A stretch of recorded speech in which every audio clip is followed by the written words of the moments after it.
Hello, everyone, and welcome back to another episode of the Armchair GMs. I'm your host, Tommy Tellerito, and alongside me today is the NFL insider himself, the number one Drake stan, Jordan Navarro. Jordan, how are we doing on the first day of official day of free agency in the NFL? Tommy, it's not the first official day, okay? It's legal tampering period. Okay. Now, all these deals are getting signed. It's an exciting day. I've been hitting refresh on my phone and on my computer for the past 2 hours. Tommy, I have a question. It's legal tampering, which means this is the first time teams are allowed to make contact. Something seems fishy about that because there's a lot of contracts signed in a very short amount of time. Seems like to me that teams might not be waiting for legal tampering. Something's going on here.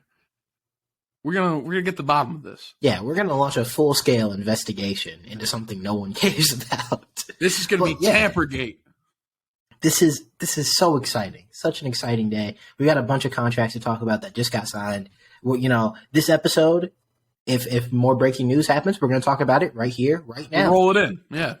But we also, we're gonna talk about the AFC North a little bit. But this is about free agency. This is the second most exciting time in the NFL season, right behind Week 1, when everyone still thinks their teams can actually make the Super Bowl sometimes. You talking to me? Maybe not Patriots fans. You talking to me? Is that a shot at me right now? Possibly. You said NFC North, AFC North. We're going up north. We're going to not quite to the 6, a little bit below it for some of these teams. I think we got to start off, though, with players that already signed today. I think that's how we got to kick things off before we get in NFC North and AFC North. Give me the biggest signing so far in your eyes. By my team, yours truly, the San Francisco 49ers. I was, Tommy, let me set the scene. I just came back. I got some Chick-fil-A. I was on my way up to my apartment. I get an alert on my phone that Javon Hargrave, formerly of the Super Bowl appearing Eagles in the NFC champions, is going to the 49ers, 4 years, $84 million deal, $40 million fully guaranteed. Massive signing for the San Francisco 49ers. Javon Kinlaw he's worth as much as a sack of potatoes, and a sack of potatoes might be harder to move off the line than he is. So to get the number one defensive lineman on the market and to take him from one of our main competitors in the NFC and the Eagles, it's humongous. I mean, it's a great signing. I wasn't expecting it. I didn't expect us to do a whole lot. I was shocked. I was so shocked. You had a happy afternoon, I'd say. Or yes. Afternoon there? Yeah. Yeah. I mean, that's a big signing for an NFC conference championship appearance. I think that's great. And then, Mike McGlinchey, he is going to leave San Fran. I think that's probably the second biggest signing of the day right now. Huge deal to Denver, $87.5 million. He's getting $50 million guaranteed, which is a lot, but he's a solid lineman. What do you think of that signing for Denver? He's a great run blocker. Don't look at the pass blocking tape; it's not pretty, but he's great at run blocking. He, helps the Denver Broncos offense, I think, a lot. And as much as I give him crap, he is a very solid offensive lineman. He deserved to get paid. I think it's an overpay. But in free agency, you're always going to overpay, especially a guy that's coming in at the top of the market. So, I think it's great for Denver, and, we'll stay on Denver and their offensive line. They also got Ben Powers, who's a great guard out of Baltimore. So, Sean Payton knows they need to upgrade that O-line, try to give Russ some more time, and also try to establish the run, because Ben Powers and McGlinchey, who I think are both going to play on the right side of the line, it gives them a lot of run blocking prowess on that side, and they're going to be able to establish the run. That's what every NFL coach loves to do. Sean Payton's loved to do it. And, I think this is going to help Russell Wilson just be a better quarterback if they can hand the ball off and effectively run the ball. Javonte Williams going to go crazy is what I'm hearing. Hopefully. One can only hope. But, I mean, like you said, you got to bolster up the offensive line a little bit to let Russ cook, I'll say. I don't know if he's Let Russ mediate. We're no longer letting him cook. Let him serve. Let Russ serve. The food will be prepared beforehand. He's no longer the chef. He's like the runner, and you know what I mean? Like, he grabs yeah. Other signings, Jimmy G. That's probably the latest finalized one. He's going to Vegas. 3-year deal. He's getting $67.5 million, $34 million guaranteed. I'm not the biggest fan of this signing by the Raiders, especially because they're in the division with Patrick Mahomes, Justin Herbert, and Russell Wilson. So right off the gate, I feel like at the quarterback position, I know Russell Wilson a down year, but they're still bottom of the barrel. Yeah, I completely agree with you. I'm not a big fan of this. I think this is, out of all the contracts that have been signed thus far,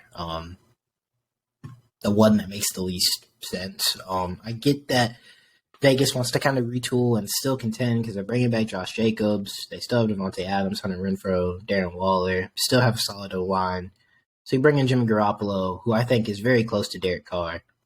But we just saw what you could do with the same type of quarterback, who Derek Carr probably has more arm talent than Jimmy Garoppolo. He might not be as accurate of a distributor of the football like Jimmy is. But roll with Stidham, man. Embrace the tank. I know that you want to try to compete, but assuming Russell Wilson does get better and he's not an absolute turd like he was last year, you have the fourth best quarterback in the division still. The fourth best team in the division still. We just saw you guys load up, and the divisional race was over by Thanksgiving.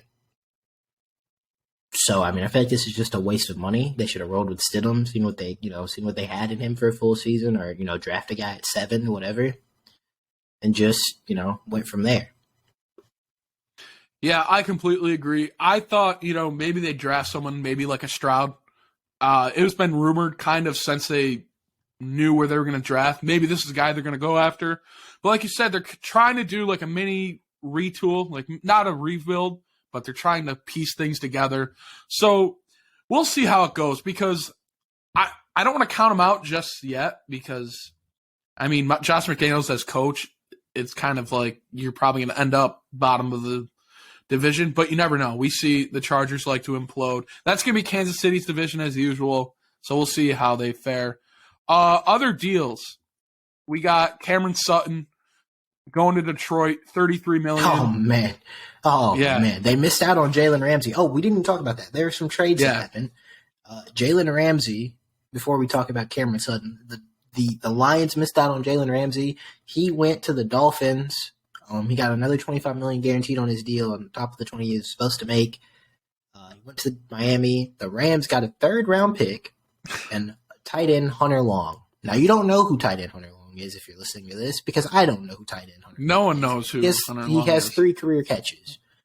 That was a salary dump and a half. I'm surprised no other team, literally any other team in the NFL, didn't offer more. Yeah. But maybe the Rams are doing Jalen Ramsey a solid because he won a championship with him and just sending him where he wanted to go for no matter the cost, because they just want to, get rid of his salary.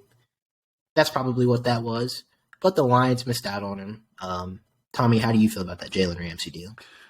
I think it's good for Miami. You're pairing up with him and Xavier Howard, who Xavier Howard, since coming to the league, I'd say arguably has always been around a top 10 corner when he gets into his stride. Had a little bit of injuries last year.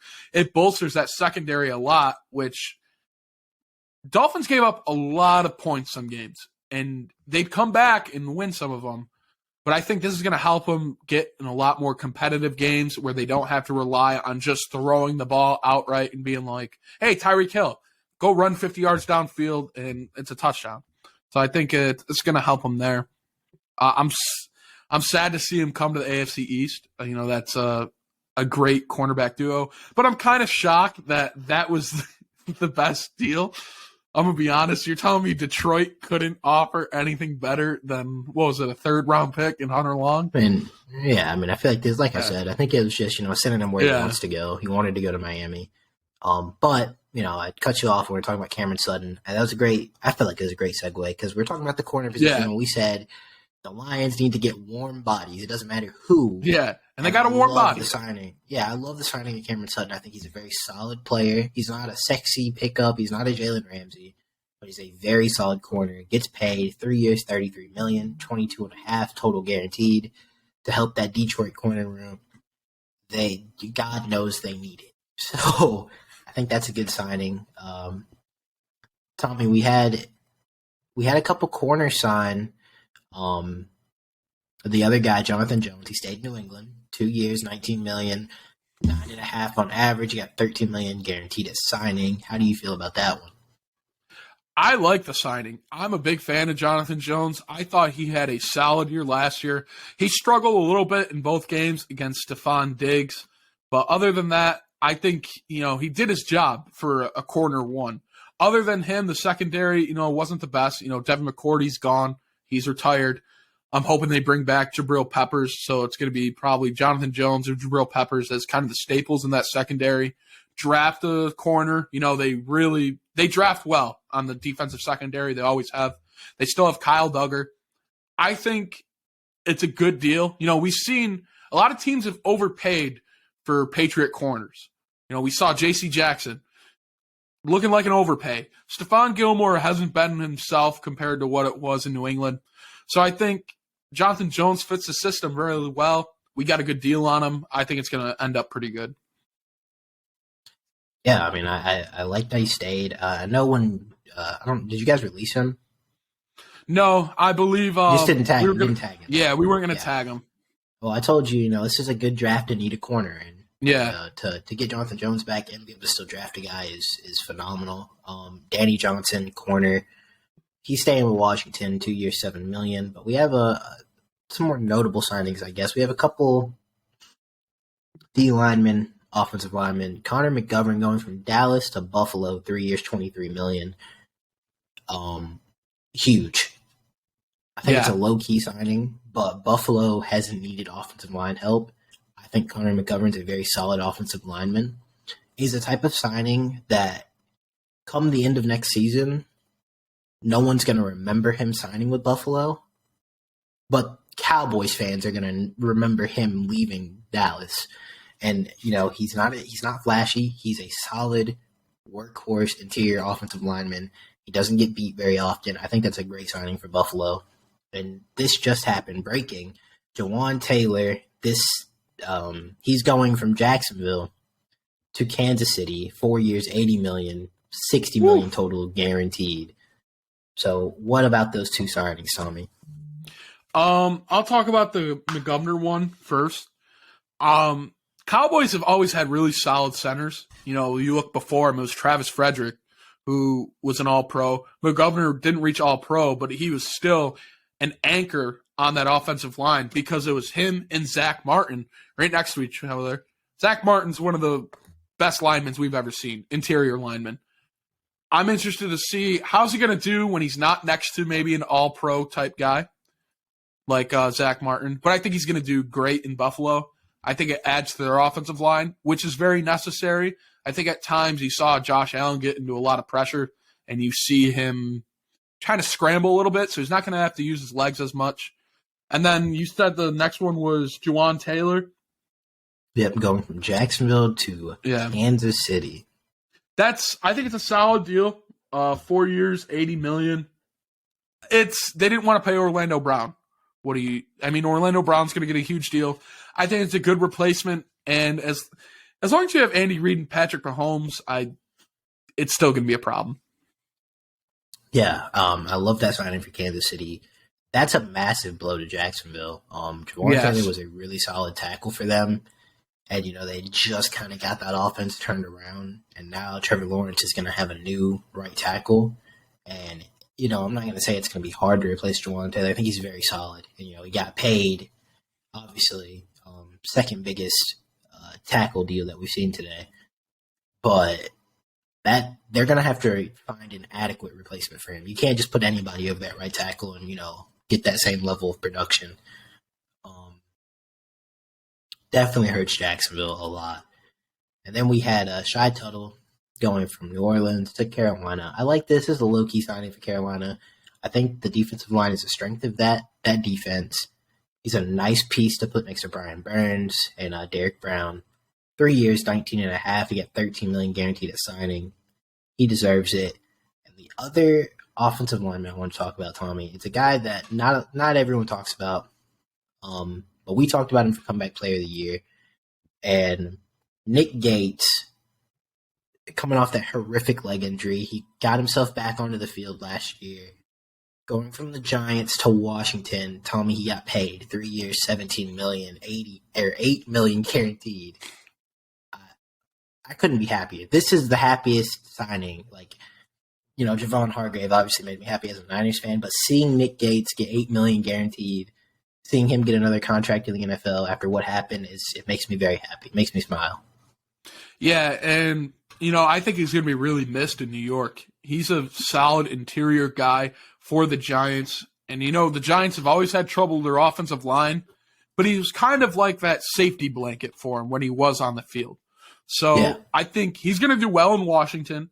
He's not going to make a lot of flashy plays in the offensive line, but you're going to see a lot of great run blocking out of him. Because I think that was a key for why Saquon looked as good, because he was picking up a lot of blocks.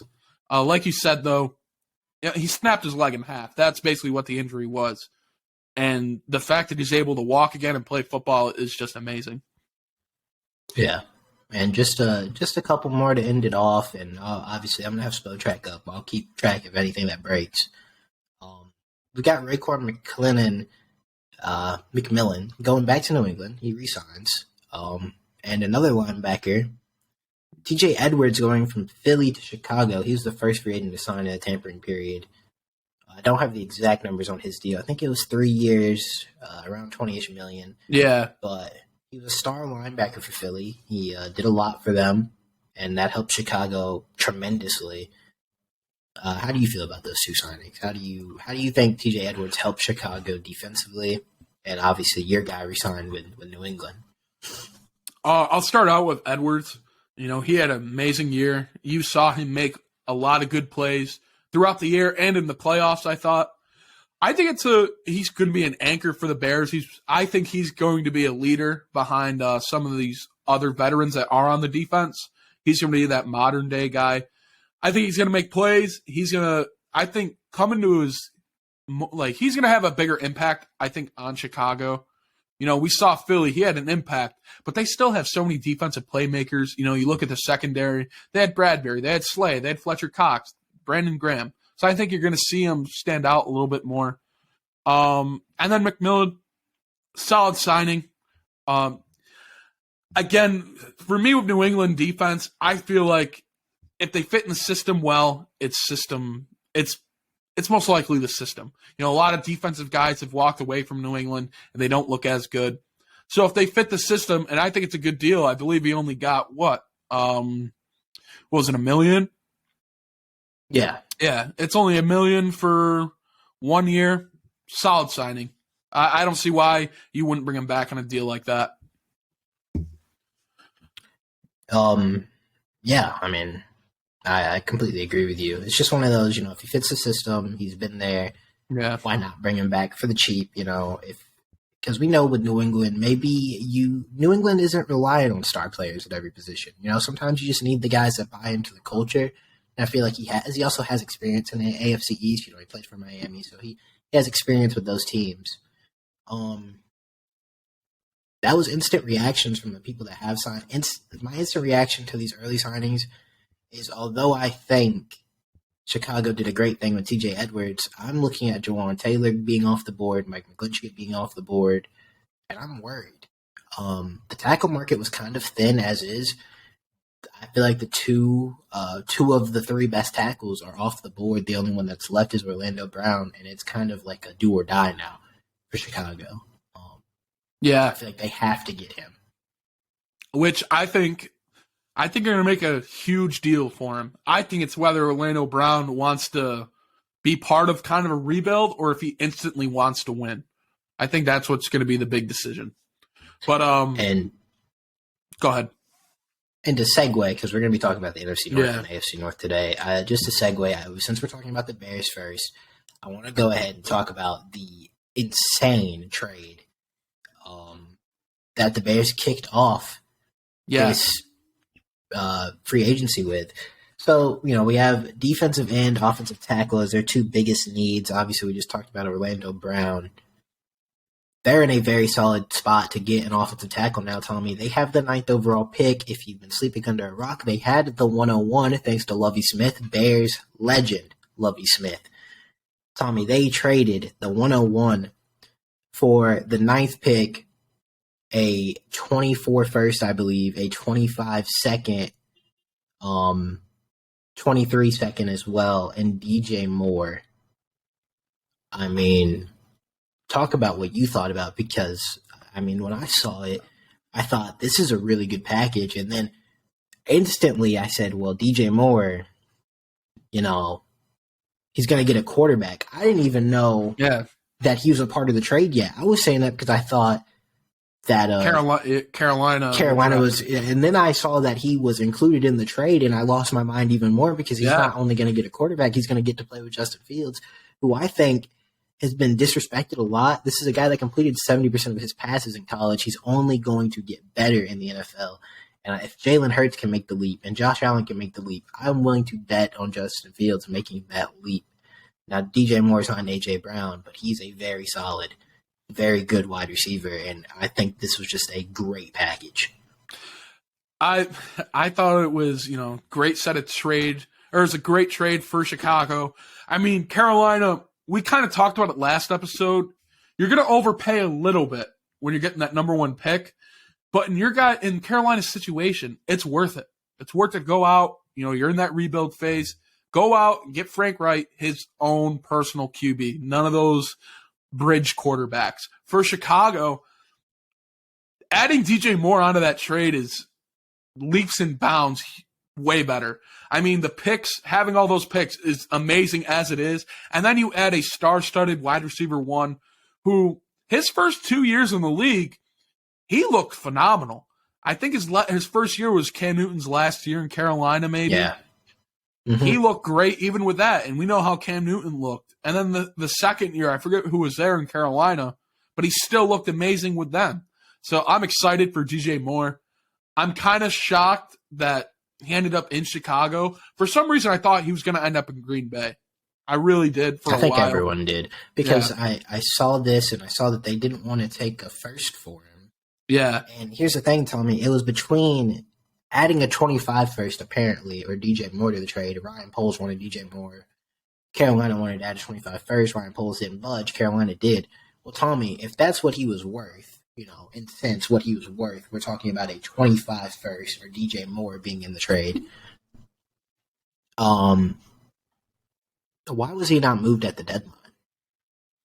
That I don't know if Carolina wanted to try to keep him, so if they did compete for that last playoff spot, that's what I'm thinking. But honestly, I don't know. There's not a Trevor Lawrence in this draft class, so that's what worries me about this trade for Carolina. It's a lot to give up for a Bryce Young or a CJ Stroud. I love them as prospects. They're not generational like Trevor Lawrence is, or even. I feel like Drake May and Caleb Williams in the next class, I feel like they're better prospects than both of these guys. But like we said, we need to get Frank Reich his guy. Don't try to get Jimmy Garoppolo or trade for Aaron Rodgers or whatever. Get him his guy, and they did. So I applaud them for that. But for Chicago, this was perfect. Ryan Poles did an unbelievable job. They still have $75 million in cap space. That's going to be a little bit lower now after the TJ Edwards signing. But, Tommy, they are loaded with picks. The 9, the 53, the 61, the 64, the 103, 133, 136, 150, 219, 259. They just have a ridiculous amount of picks. At the 109, they can get an offensive tackle. I would love to see them get Peter Skoronski. They can always go get a Jaden Reed in the 3rd or 4th round to get another receiver. But you've got Justin Fields, a top 15 wide receiver. You're looking to get him offensive line help. You're going to rebuild this defense. They're off to a phenomenal start. They need to keep this momentum going, but they're off to a phenomenal start. And one thing I want to mention, DJ Moore's been in the league for a while, but he's only 25. He's still only 25 years old. He's had amazing games. He's had, I think, The past 2 years were kind of shaky with him just because of quarterback play. But I'd say the first 2.5 years, really great. You know, you got young talent with him, Justin Fields. Chase Claypool is still young, who can turn things around. You got Darnell Mooney, who's young. You got Khalil Herbert, maybe David Montgomery coming back. A lot of young offensive talent on the Chicago team. Yeah, not to mention Cole Kmet, great young tight end there. A lot of talent, like you said, and I think DJ Moore, again, I think he's a top 15 receiver in the league. Yes. I think he's been overly disrespected because of his lack of counting numbers. But the guy has put up 1,200 yards from scrimmage like pretty much every year he's been in the league. He's, the touchdown numbers are what has held him back. I think he's a very smooth route runner. He's a true traditional outside receiver, which they don't have right now. I love this for the Bears. And like we said, offensive tackle, defensive end, their two biggest needs, $75 million in cap space. In negotiations with Mike McGlinchey. I'm sure they had talks with Juwan Taylor, and they will with Orlando Brown. So they're on the path there to get a guy on top of with the ninth pick, looking at the prospects that are over there. So I think they're off to a phenomenal start. Going to another team, talking about the Lions. We highlighted corner, defensive tackle. They signed a corner in Cameron Sutton. Still have the 6th, 18, 48, 55, 81. Those are their notable picks. How do you think the Lions are doing so far? How do you think they line up after the Cameron Sutton signing? I think it gets them their need at corner. They probably need another corner. They need to sign or draft. The secondary is still a little iffy. D-tackle, I think, can be system with them. They can draft a D-tackle, I think, in the later rounds. The one big thing is tight end. They gave up T.J. Hawkinson. There are some notable tight ends in this class with Gesicki and Schultz. I would not overpay him, though. Schultz was looking for, I want to say, he wanted to be paid more than George Kittle. So it's like, all right, you're probably going to miss out on him. If they can get Mike Gesicki on a really good deal, this is another offense that can be scary because you have one of the best offensive lines in football. You have a two-headed monster of a running back crew of Jamal Williams and DeAndre Swift. The wide receiver room, I think, is solid. You got St. Brown. I think they're going to try to bring back Chark on a good deal. I'm interested to see where Detroit goes after getting this corner.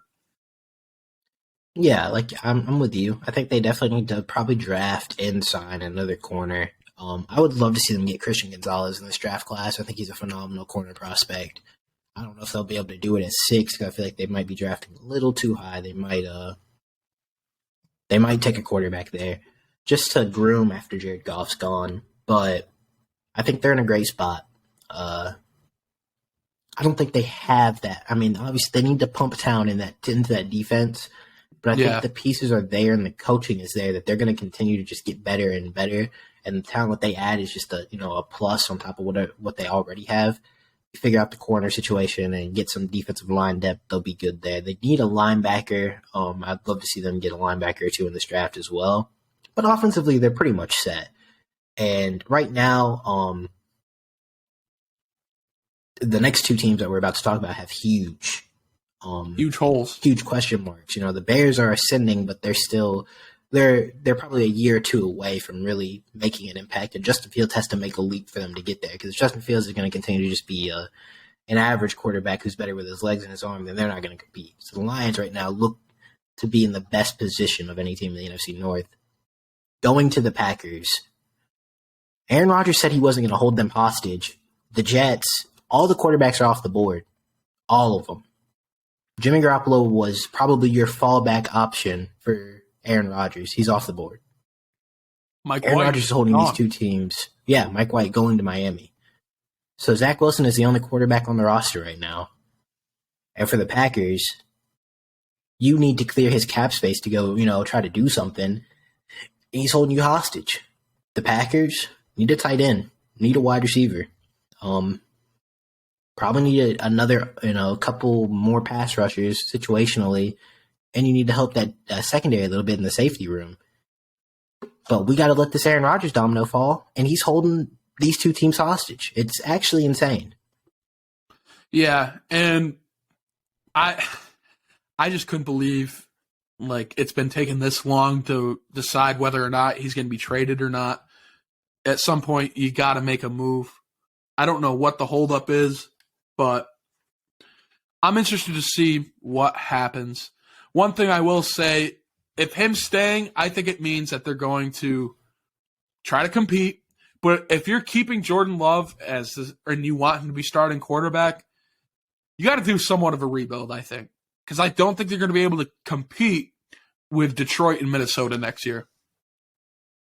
Well, here's the thing, Tommy. He's, in his third year, fourth year sitting. You got to figure out what you got with him. His rookie contract's about to be up. If if he does actually, which I don't think it's highly likely that he actually ends up being a starting quarterback in the NFL, but on the off chance that he is, you're not going to have much time until you got to give him a second contract. So you got to figure out what you got with him, and Aaron Rodgers is doing what Aaron Rodgers usually does. Everyone is on his time. And the Packers have pretty much come out and said, we don't want him back.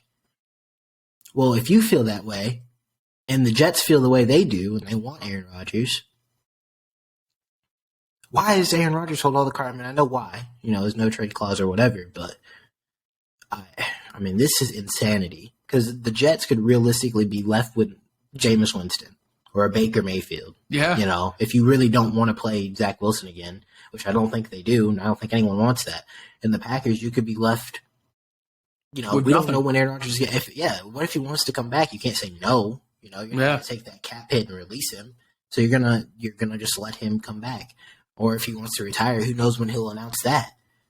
So they have needs, tight end. They need to add some weapons for Jordan Love or Aaron Rodgers, whoever is going to play quarterback, safety. But they can't do anything until Aaron Rodgers is gone or has come back or whatever. So moving on to the next team, the Vikings. I saw what you put on the needs tab here. It made me chuckle. The entire defense. Yes. Harrison Smith, more likely than not, on his way out. They've already released Adam Thielen, Eric Kendricks. Darius Smith wants to leave now from the defense. There's nothing there. Nothing. Danielle Hunter, pretty much. That's pretty much it. They probably need to go and draft another receiver. I don't think they need to go out and sign a guy, because I do think they should just give KJ Osborne a shot at wide receiver too. Just draft a young guy. But yeah, defense. I mean, that's the Vikings' biggest need. The offense, we've seen what the offense can do. I think they're going to get better second year under Kevin O'Connell. But Tommy, talk to me about this defense. I mean, this is probably one of the worst defenses I've seen in recent years, where they were a playoff team, which is insane, because the offense was so star-studded, and then the defense was like a Pop Warner team on the defensive side. That's how it looked like. Their best corner is probably gone in Patrick Peterson. I think he came out today with Adam Schefter and said, I'd like to play in Cincinnati. So he's not coming back. And he was 36 years old? So yeah. You got to do something. These next picks in this next draft all should be on the defensive side. There's no reason, I think, besides wide receiver, maybe to draft a receiver. Other than that, there is no reason to go get an offensive pick. Go bolster up that defense. Get them all on rookie contracts. I mean, this defense is terrible. And, they released some of, Harrison Smith, solid safety, up there in age. Eric Kendrick. You think with those two on the defense, they would have had probably around, I'd say top 20 at least defense? No, they weren't. I mean, it is this defense is terrible. I don't know what else to say. Yeah, and I think it's just you have to get it to league average with that offense. I think you can compete. And, I think they should trade Danielle Hunter and embrace the tank on the defensive side of the ball. It's not like him being on this defense with the lack of talent is really going to do that much anyway, and I think they could get a decent package for Danielle Hunter. I'm with you. Every asset, every cent, every draft pick needs to be used on the defensive side of the ball. Apparently, they're having talks with an extension with Kirk Cousins, so that tells me that Kevin O'Connell wants to still compete. So go ahead, do that. Everything else needs to be on the defensive side of the ball. And get Justin Jefferson his money before that becomes a drama-filled episode as well, because you don't want to see him leave, or you're really going to have some issues. And, last thing about the Vikings for me, I felt like this past year, I think that might have been their best chance.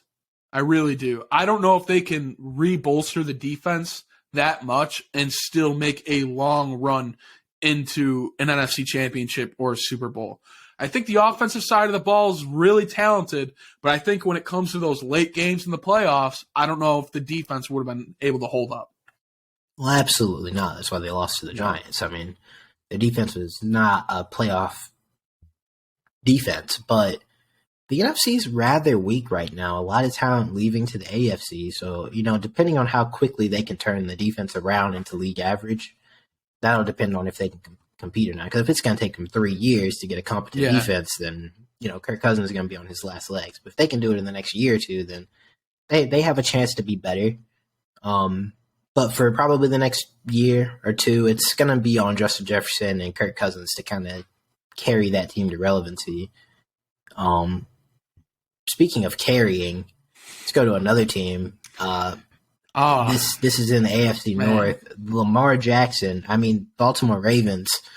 They're going to let the guy that carried them into free agency, I guess, and on the non-exclusive tag. We talked about them ad nauseum the last couple episodes. The owners are colluding. This is collusion at its finest. I mean, I get that you're not gonna come out and say that we're gonna try to get Lamar Jackson because of whatever incumbent quarterback you have. You don't want to piss them off, but it's a 26-year-old MVP, and there's no offers for him. It doesn't make sense. It makes no sense. I don't know what the Ravens are gonna do. They need receivers terribly. And they need edge rushers, and they need to kind of rework that offensive line a little bit on the left side. They have a decent amount of cap space. They have the 22nd overall pick. But anything they do is going to be meaningless if Lamar Jackson leaves. Like, the one thing you have to do is bring Lamar Jackson back, and they're not even showing 100% conviction in doing that. So to me, you could go get DeAndre Hopkins, Cooper Kupp. You could go get whatever wide receiver you want, whichever pick one. Hell, you could go get Justin Jefferson from Minnesota somehow. If you don't bring Lamar Jackson back, it doesn't mean a damn.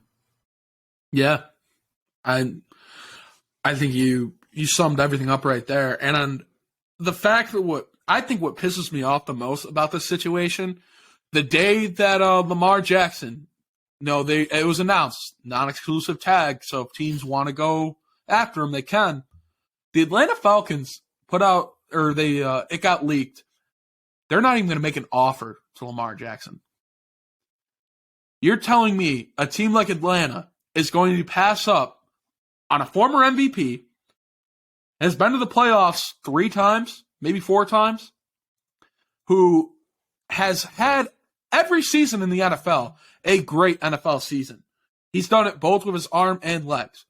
You're telling me a team like Atlanta is not going to need that?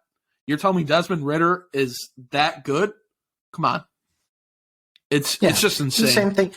Look at Carolina. Look at how much you gave up for the 101 to get Bryce Young or CJ Stroud, or, people are saying they might take Anthony Richardson at 101. Let's talk about Anthony Richardson.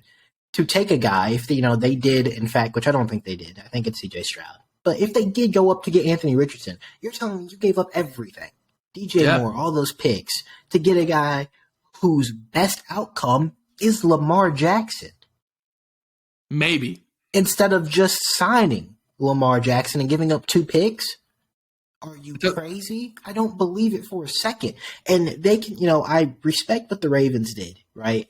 They said, Lamar, we're not getting anywhere in our negotiations. We're going to give you the non-exclusive tag, let you go out there, see what you can get. What I don't respect, and people say, the thing when everyone says it's collusion is, well, you're not going to say that you're going to go out there and sign him and piss off the quarterback you got. I get that. But logically think about it. To not even make an offer, to not even go talk to the man, is asinine.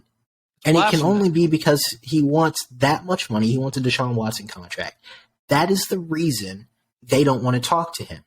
They want to make a point that fully guaranteed contracts are not going to become the norm in the NFL because owners don't want to have to put that much money in escrow. They don't want that to become the normal. They don't want owners to have to pay more money. That's why in the CBA we need to renegotiate these things. This is the most violent sport, American sport there is. These guys have the shortest careers. Yet they're the only American sport that doesn't have fully guaranteed contracts. I'm glad you brought up the full and guaranteed thing because, we've both said baseball, they're kind of stuck in the past a lot.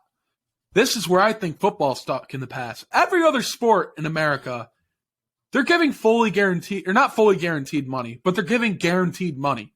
I know Lamar wants a lot of guaranteed money. Is it fully guaranteed? Is that what he's looking for? Well, we don't know. We don't truly know. If I was going to say, if it is fully guaranteed, I mean, yeah, sure, that's a lot. You don't want to give him a Deshaun Watson contract, and Deshaun Watson was extremely overpaid, and the Browns are a terribly ran franchise. But to not even make an offer, Tommy, it's insane. It's pathetic. I honestly think if Snyder is out in Washington, I wouldn't be surprised if he goes, "Hey, here's your full guaranteed money, Lamar." I think that's the only way he's getting full guaranteed. I really do. I would love that. But yeah, for the Ravens, for their sake, I hope they didn't do this knowing that teams wouldn't make offers. I hope they didn't, but part of me thinks they did. I don't think Lamar wants to leave Baltimore. No. I think he just wants to be paid. And like I said at the top of this, it doesn't matter what you do. It doesn't matter if you assemble the 2000 Ravens defense again and get the 3 best wide receivers, the 3 best running backs in the NFL. If you don't have Lamar Jackson on this roster, you're not going to get a quarterback in the draft or trade for one unless, Patrick Mahomes comes onto the market that is good as Lamar Jackson. And the thing is, if he does stay in Baltimore, I'm excited for the offense because he's going to be able to air it out. I will say that. But if they are going to keep him, go get yourself a receiver. Maybe go get yourself an Allen Lazard. Trade for Hopkins, something like that. Maybe even go out and sign Thielen to a good deal. You got to get something to bolster up some weapons for Lamar. Yeah, I mean, you have Rashad Bateman and Mark Andrews. That's it. That's the only 2 weapons. And I like Isaiah Likely, but he's the second tight end on this roster, Where does that really lie in targets? He's not going to get a lot of them.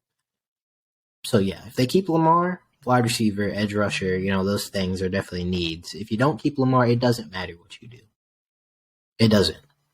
Yeah. And then anything else? We talked about Baltimore a lot, I feel like, the past couple episodes. We keep talking about Baltimore just because they keep making this dumb mistake. I don't know why this man hasn't gotten his money yet. Yeah. But, moving on to a team that has everything under control for the most part. They're just trying to figure out if their running back is a terrible person or not. It's the Cincinnati Bengals. He probably is a terrible person. Yeah, probably. It's about 95% chance. I don't want to talk about what Joe Mixon has done. I think he's going to be a cap casualty for just on-field reasons, and maybe the off-the-field reasons are going to be the tilting point. But they need a safety. Jesse Bates is out there. They need to bring that man back. But it looks like he's probably going to get priced out of their range. They could always use offensive line help.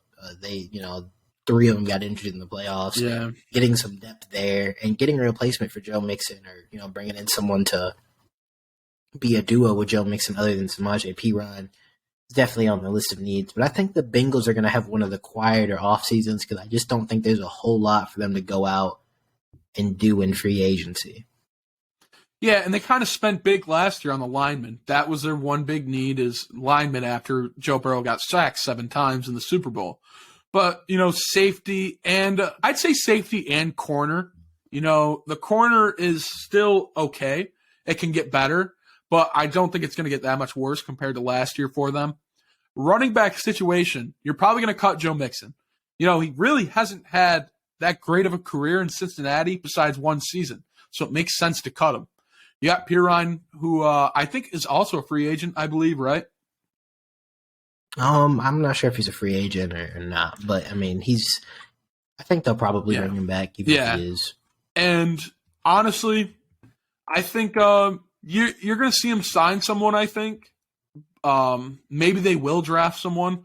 But there's a couple names out there that I think would be interesting. Like if they go out and try to get maybe a Chase Edmonds or a Kareem Hunt, maybe a Leonard Fournette, I think you might see a solid running back like them sign with Cincinnati.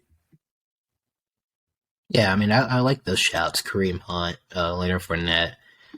I like Jamal Williams as well. I think he'd be an interesting one. But yeah, finding a Jesse Bates replacement, since I think he'll get priced out of their range, and kind of shoring up the running back room. Those are the needs there. The Browns, they just restructured Deshaun Watson's contract. Now, Tommy, let's talk about this restructure for people that don't understand it. Yes. So when you restructure a contract, it's pretty much kicking the can down the road. You open up cap space in that year, but you raise the cap hit in the following years. So, Tommy, it was, I think, $53 million a year, something like that. His cap hit this year now is $19 million. I think they opened up like $36 million in cap space, so it gives him a lot of room to work with. But his cap hits for the next couple of seasons after this is $64 million. That's obviously guaranteed because his contract was fully guaranteed. Now they can restructure again next year and the year after and the year after and the year after. They could raise it as much as they want as long as he's on contract. But opening it up this year allows them to go get a wide receiver, which I don't think they will. They have Amari Cooper and Donovan Peoples-Jones. They could use a slot guy. Go get another corner. The defensive line needs to be kind of restructured. Jadeveon Clowney didn't do a whole lot. So they need to kind of get some more depth in there. Yeah, get some more depth, get some more pieces. Shore up the linebacker room a little bit as well. They don't have a lot of picks, so freeing up that cap space in free agency was definitely needed. But kicking the can down the road with Deshaun Watson is a very dangerous thing. It's dangerous, but honestly, I think it might have been the best thing for them to do.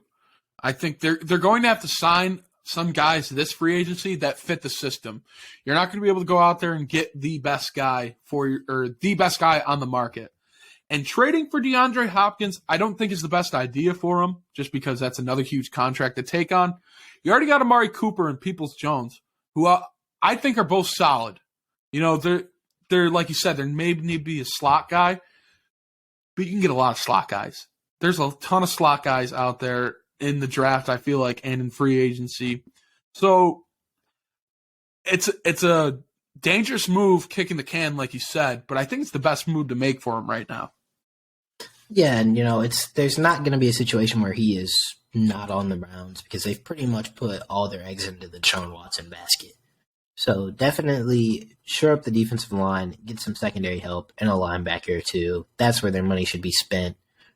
But I think it's just interesting because, I think he's the clearest. He's a great example of what the Saints and Niners and teams like that, what they do. You're kicking the can down the road when you restructure these contracts. The bill maybe not, it won't be due this year. It might not be due next year for them, but it's going to get to a point where the cap hit will be so extraordinary that you got to live with it. And if you get void years, everyone talks about void years. If they start to add void years to that contract, what that does is as soon as he's not under contract, you have to pay all those void years at once. So it could get to a situation where he's, taking up 50, 55, 60% of the team's cap. If it gets that far and if they keep, kicking the can. So the Browns are an interesting team to watch because of that Deshaun Watson contract. And go ahead. I want to add one more thing with Cleveland. It probably hasn't been talked about a lot. It is a rumor right now. There's possibility Nick Chubb might be moving on from Cleveland, which I think that's the biggest loss for the franchise right now.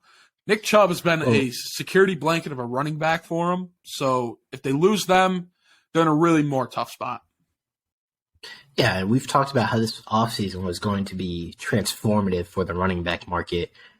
There's so many good rookie running backs in this draft. There's, next year's draft class is looking kind of solid at the top for rookie running backs as well. And you've got all these guys hitting free agency. There's going to be a lot of committees formed. And if Nick Chubb is gone, you're not paying him, which is good. You don't want to really pay a running back. but it would be the loss of a kind of I don't want to say franchise icon, but I mean, for the modern day Browns, he has been a staying point. He's been a pillar for that franchise the last couple of years. And, I don't think that's going to happen, but we have said, we haven't said, but we've heard that, they want to run that offense through Deshaun Watson, get their money's worth pretty much. So it wouldn't shock me. No. And honestly, I think if you're going to do that, maybe you do bring back Kareem Hunt on a solid deal, because I think Kareem Hunt, he's a good passing back. Add him in with Deshaun Watson. You have a recipe for success right there, I feel like. Yeah, and then for sure. We'll talk about the last team in the AFC North, a team who's always solid, somehow always manages to finish above 500. The Pittsburgh Steelers. I mean, this franchise needs a lot right now. They got needs almost the entire defensive front, I'd say. But they also need a little bit of work in the secondary. They have to have work on the offensive line, and the receiver room's not great. So where do you start first for Pittsburgh? I'm a man of you start in the trenches. Think of the terrible Tau Steelers. It was the defense, and their defensive line, their defensive front, has just kind of aged themselves out. So they definitely need to get younger on the defensive line, and I think that's where they should use most of their picks, most of the money that they do end up creating, this cap space, definitely needs to go towards the defensive line. And I think if you can get a good defensive line, like we said, a good pass rush helps a secondary, and they don't have a weak secondary. They have Micah Fitzpatrick back there. They are losing Cameron Sutton, but, the Steelers are great at drafting wide receivers, and I feel like they're really good at drafting corners as well. So I'm not entirely too worried about their ability to replace his production and get better there. Receiver-wise, I don't think they need to use a first-round pick on a receiver. I know Jordan Addison said he'd love to go to Pittsburgh. You got Deontay Johnson, you got George Pickens, Pat Freiermuth. I think Najee kind of turned the corner from his injury at the back end of last year. So I don't think the weapons on the offense is that big of a concern. Obviously add a guy, but they're getting Calvin Austin back, who they had in the last draft. I think he's going to be an exciting player to watch. He's got some juice. He's really electric. He's a good receiver in Memphis. I think they're going to give him every opportunity to win a job at a camp, and I think he can be a weapon for them that a lot of people forgot about. But yeah, add a day 3 guy for the wide receiver room. But definitely the trenches, the defensive line and the offensive line is where they need to put most of the work in. And do you start with the offensive line or defensive line? Because, you got Kenny Pickett under center now. I don't think Kenny Pickett's a quarterback you build around. No offense to Kenny. I don't think he has that generational upside or even an all-pro upside at the quarterback position. I think he can be a very solid starter. And I think with that fact, he's going to be a guy where if all the situation and all the situation's correct, if the situation is very conducive to him, conducive to a good quarterback situation, right? Like kind of like San Fran, I guess is what I'm trying to say. Just a good quarterback situation. He'll play well. But he's gonna be a guy where everything has to be going right for him to keep the car on the road and be a game manager. So I think you got to start on the defensive line. And I think there's one reason for that. He's got small hands. yes, he has small hands. He's got small hands. We talked about it last year. His hands are going to be the downfall for his NFL career. No, that's not the real reason, but. That's it for NFC North teams and AFC North teams. I don't think there's been any more major deals since we've been talking about the North. Have any come through for you, Mr. Insider Navarro? I'm looking. The Bengals just resigned Jermaine Pratt. So I talked about them potentially trying to, help their linebacker core a little bit. So keeping Jermaine Pratt is a good signing. Really nice. Really solid. I'm not seeing any big ones or any signings. Yeah, I'm not really seeing anything that we've missed. Case Keenum's going to Houston. I mean, Yeah, you know, yeah. They missed the out on Jimmy G's 35 though. the 35-year-old Davis Mills, Minnesota pretty much. Yeah, Minnesota Miracle. Also, Trey Chase Wingo. Winovich. Oh yeah, Chase Winovich going from Cleveland to Houston. Listen, if Solid. D'Amico Ryans is signing him, I have faith in him. He's a Michigan That's man. what I think. Yeah, any defensive player that gets signed to Houston is obviously a good player because D'Amico Ryans only coaches good players. You know what I mean? This is a complete rumor. So take what I'm about to say with an absolute grain of salt. I'm going to refresh really quick just to see if I can get F5. I'm not all right, okay. What are you cooking up down there? So let's talk about a deal that just actually happened. Josh Oliver going from Baltimore to Minnesota. He's getting a 3-year, $21 million deal. He gets $10.75 million guaranteed. One of the best blocking tight ends in the NFL. Thank God. I love to see him getting away from Baltimore. It means maybe they're not going to run QB power all the time. But he helps the Vikings a lot. Helps their run game a ton. I love that. This right here, I don't know if it's confirmed. I haven't seen Adam Schefter or Ian Rappaport tweet about it. Trey Wingo just tweeted 9 minutes ago. He's hearing that Aaron Rodgers to the Jets is done. Wow. That's all I've got from that tweet. He's hearing that it's done. Now, that's Trey Wingo. That's not Adam Schefter or Ian Rappaport. But Garrett Wilson then tweeted 2 minutes later, I can finally enjoy my vacation now. Maybe he's done worrying about who his quarterback's going to be. He can finally enjoy his vacation. But that's the biggest rumor. So talking about that, we said that Aaron Rodgers holding them hostage. If the deal is indeed done, that's great for both teams. Because if the Jets miss out on Aaron Rodgers and he goes back to the Packers or retires, they're screwed. With a capital S. Screwed. They terrible. It'll be the worst thing to happen to the New York Jets ever, maybe. They might as well bring Joe Namath out of retirement. He, probably play a better quarterback than Zach Wilson. Yeah, anything's better than Zach Wilson. This is this is huge. I don't know if it's 100% true like you said.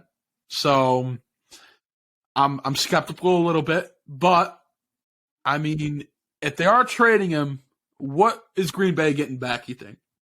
Because we've talked about Aaron getting traded, but we never talked about, okay, what is the Jets giving up? I think it's probably going to be a first or a second or something like that. Just if I had to guess. Now, I also said, mind you, that I said, if you're trading the 101, if you're the Bears, you're looking for a pick swap in 23, a 24 first, and a 25 first, and they got pretty much that plus DJ Moore. So, I always kind of undershoot things. They could be getting Quinn Williams and, 6 first-round picks for Aaron Rodgers. We don't know how desperate the Jets are. It is the Jets. They could be trading 75% of ownership to the Green Bay Packers for Aaron Rodgers. Who knows? You never know. I'm refreshing every second on here. Okay, Ian Rappaport just tweeted. Well, Aaron Lemming a minute ago said that Ian Rappaport on NFL Network that has said that nothing has happened as of now between the Aaron Rodgers and the Jets. So this, again, smoke show, smoke screen. It is F5 season. There's always rumors. But that's the biggest thing that I've seen on Twitter and on Reddit. But nothing else. No other deal has really happened that we have missed. Yeah. Is there anything that I'm missing? I don't see anything that you're missing. We both got the same chart up, I feel like, right now, right? You got the Spo track one up. Yeah. Yeah, I mean, I think that what was the last one we said? Chase Winovich? Yes. I think that's probably the last one. Maybe Keyshawn Nixon back in Green Bay, and that was another one we might have missed. That was huge. Yeah. He's a really good kick and punt returner, and he's electric. The Packers, their special teams was struggling a lot before he got there, so it's great for him to stay in Green Bay. Other than that, I'm not. And let's talk about some of the people that are still out there. Orlando Brown. That's probably. Would you say that's the biggest free agent right now? Yeah, probably in terms of probably. God, he needs to be a Bear. Yeah, I'm not gonna lie, he needs to be a Bear. So I guess we'll go position by position here, just to kind of take a quick look at what's left. Taylor Lewan, interesting to see if he'll retire or if he'll play again. Because he has said that he wouldn't play right tackle because people asked him if he'd go to San Fran. He said he probably wouldn't play right tackle. So which is fair. Orlando Brown, Taylor Lewan, Donovan Smith, Graham Glasgow, Rodney Hudson, probably the best center on the market. Jason Kelsey has said he's coming back. I'm pretty sure we all know he's going back to Philly. George Fant, Justin Pugh, just to name a few. That rhymes. Got Jawan James from Baltimore, right tackle. So the offensive line market's still healthy. Still some names to be moved, but at the top end, it's kind of it's cleaning out a little bit. You have anything to add to that market? Not for the linemen. Or I'll say quarter or running back and receiver. It's still the same. I think the only running back taken's been Mike Boone. He went to Houston, so that market's the same. Tight end market, I think, is the exact same. Defense, I think each market's still solid for defense. There hasn't been a huge sign. Maybe TJ Edwards, that's a big linebacker off the board. But other than that, I don't see a lot of bigger names on the defensive side unless I'm missing one. Yeah. Outside of Javon Hargrave being signed, I do think you're right. I think a lot of the middle-tier guys have been signed. Bud Dupree out there, Leonard Fournette, Frank Clark, Robert Quinn, Yannick Ngakoue, Jadeveon Clowney, Matthew Ioannidis, A'Shawn Robinson, Larry Ogunjobi. There's a ton of defensive end talent still out there. Poona Ford, Samson Ebukam. Did David Onimata, did he sign? I thought I saw a report saying he was going to the Falcons. I didn't see a report yet, but it might be coming in. I think I saw earlier today that he was going to the Falcons for like 3 years, $30 million or something like that. I'm pretty sure that happened. Let me go check, because he's a very good, very solid defensive tackle, and if he goes from the Saints to the Falcons, that's huge. While you research that, I'll read off some of the top names that are still available. We talked, like you said, Orlando Brown, Bud Dupree, Thielen is still available, Luan is still available. Leonard Floyd got released by LA. We kind of said that he was going to get released. I think it was last episode, maybe 2 episodes ago. Yeah. Another thing I want to bring up, we talked about Cam Jordan in the last episode. We thought he was going to make be a cap cut or trade. They actually restructured his deal. I believe it was today or yesterday. Yeah, it was today, early today. Yeah. So I think it was a good restructure. Another big guy out there, I feel like Zach Cunningham is also out there from Tennessee. Deion Jones, he's a free agent. Marcus Peters, a free agent. A lot of older veteran guys in the defensive end are still in free agency right now. Yeah, I was right. David Onimata going from the Saints to the Falcons. Gets a 3-year deal there, very solid. Helps Grady Jarrett in that defensive line a ton. And he still has a $10.1 million cap hit for the Saints, so he's getting paid to play for the rival team. And Chris Lindstrom from the Falcons got his money. 5-year, 105. I mean, great deal for that guy. Love to see the big fellas get paid. Very happy for him. Atlanta also added Johnny Smith today for a 7th-round pick. Not very exciting because Atlanta doesn't throw the ball, but he works well in the run game. That's what they want to do, run the football. We've talked about the defensive line. I have an update on the Rodgers situation from Schefter. All right. So Schefter also he said nothing's been done yet between the Jets and Aaron Rodgers, but the Jets are cautiously optimistic. So nothing's done yet. Okay, so they're talking about things. Yeah. They might have released their hand a little too early.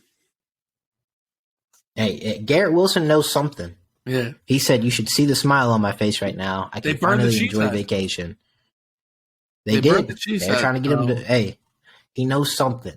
Yeah, something's up. We talked about the defensive line a little bit. Yeah. Who's left there? Obviously, we're going to miss some names. I mean, there's a ton of guys out here. Defensive back market, kind of an interesting one. Sean Murphy Bunting, Jamel Dean, who I think is probably the top corner there, hasn't been signed yet. We've got Rock Ya-Sin, Jabril Peppers, James Bradbury, Von Bell, Jesse Bates, Jimmy Ward, Jordan Poyer, Ronald Darby, Marcus Peters, William Jackson, Shaquille Griffin. There's a ton of talent in the secondary market. So, obviously, these are just the first guys to sign that we've talked about. But free agency, we've still got a ton of people to sign and get through. Might have to do another episode later this week. You never know. Shit, we may have to do one tomorrow. Yes. Who knows? You never know. I feel like good value safeties are out there. You know, Bates, he's going to lead the way. But Jimmy Ward and Jordan Poyer, they're older, but I still think they have a couple more years of value. You're definitely not going to overpay them like the Von Miller deal. So I'm interested to see where they go. I think they're both – I think they're both going to try to end up going to contenders, or maybe Ward signs back with San Fran, so I think that'll be interesting. Well, the 49ers don't want – we brought back Tayshaun Gibson, who played really well for us in the back end. I think if we do bring back Ward, it would be to play nickel. He doesn't really want to play nickel. He wants to be paid like a safety. So I think if his market doesn't develop, he hasn't ruled out coming back to San Fran to play nickel. But he deserves to get his money. He's a great player, and I won't be upset either way. I guess the last thing we can touch on, Tommy, if you have anything to add. Go ahead. Yeah, the last thing we can touch on before we wrap this episode up. Obviously, there's names we missed. We're going through this list. I mean, we won't miss them when they sign. Yeah, we won't miss them when they sign. We might miss them right now, just naming them off, but we won't miss them when they sign. I promise you. Austin Eckler requested a trade. How do you feel about that? I'm a little conflicted about it because, yes, he does deserve some money, but then again, he came out and said, I'd like to have a joint running back committee. So are you really going to pay Austin Eckler like a top back if he wants a joint running back room?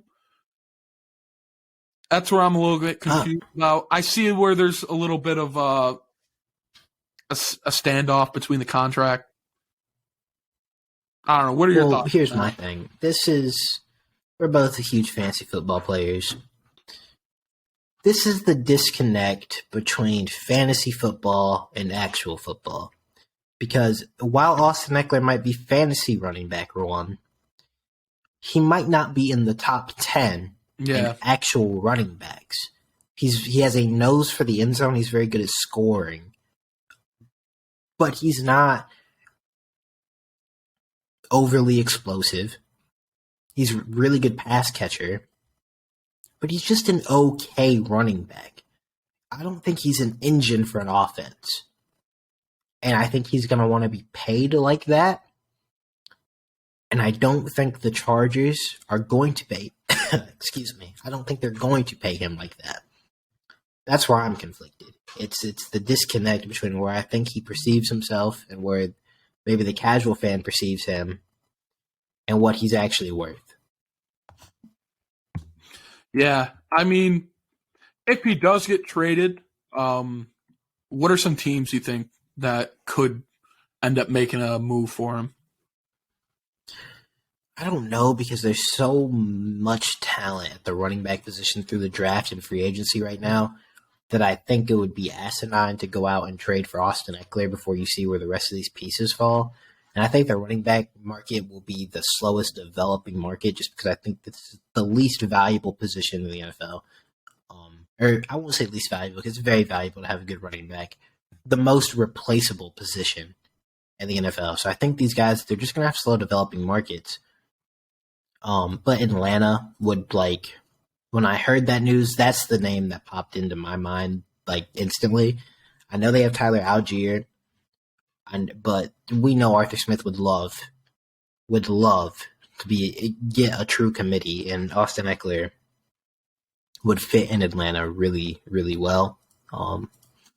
And I just think that's the team I could see doing something like that. Yeah, I mean, I wouldn't be surprised. You know, Algier, he had a solid rookie year. I believe he ended up getting over 1,000 yards. He was kind of a backup for most of the year. I think, you know, I like Algier, but I don't know how much he raises your offense. That's the thing.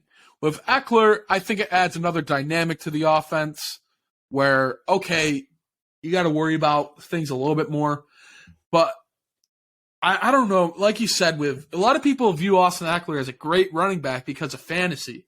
But if you take fantasy football stats out of it, I don't think he stands out nearly as much. Yeah, no, he really doesn't. Yeah. Like I said, he has a great nose for the end zone, and I'm not saying he's bad. I just think there are running backs that I would rather have over Austin Eckler. I can name, 5, 6, 7 of them, maybe even 10 if I really sat down and thought about it. And I just, he's going to want to get paid top of the market probably, and I just don't think he's worth that. Yeah, and, Chargers have to worry about Justin Herbert's coming up on a deal. They gave Mike Williams a really huge deal. Joey Bosa, I believe, is on a huge deal, right? Yeah, not to mention they just restructured Khalil Mack, Joey Bosa, Keenan Allen, and Mike Williams. They restructured all of them. So, like we said, you're kicking the can down the road. Yeah. Their cap hits are even bigger now in the coming years, and they still haven't given Justin Herbert his contract. So they really don't have the flexibility to add a big contract for Austin Eckler. Yeah, and I just don't see him getting a long-term deal done. Maybe he does get traded, but I think that's when you have to wait and see. I didn't even know that they were working on a contract. I'm going to be honest. After all, the free agency rumors, I didn't know that was a thing. I'm not seeing any more deals coming in right now. Are you? No, I think we're done for right now. Yeah. I think we kind of hit a slow point in free agency. I have a feeling it's going to pick up later tonight. Usually free agency starts. Yeah. Usually free agency picks up during the evening. We see it in every sport, NBA, MLB, they kind of pick up at night. So I think we just have to wait and see. Is there anything else you want to add for this episode? No, this was a fantastic episode. Yeah. Thank you all for listening. If there's massive deals, massive trades, I'm going to try to convince Tommy to get back on here tomorrow or whenever. I mean, it's my spring break, so I can get back on here. We're going to try to stay on top of it because we didn't get our preview done before free agency started, so we're having to kind of backtrack, talk about these teams while also accounting for what they've already done. So we're going to try to stay on top of the news, break down what we think is, the impact of all these signings and trades. So, yeah. Break it down from excited, a fundamental standpoint. That's what from we're going to do. Fundamental standpoint. I'm super excited. This is favorite time of the year for you. Yes, absolutely. Yes. But that is going to do it for us today. Thank you guys for tuning in to another episode of the Armchair GM. We hope you guys enjoyed, and we will probably be seeing you very soon. Yeah. Peace.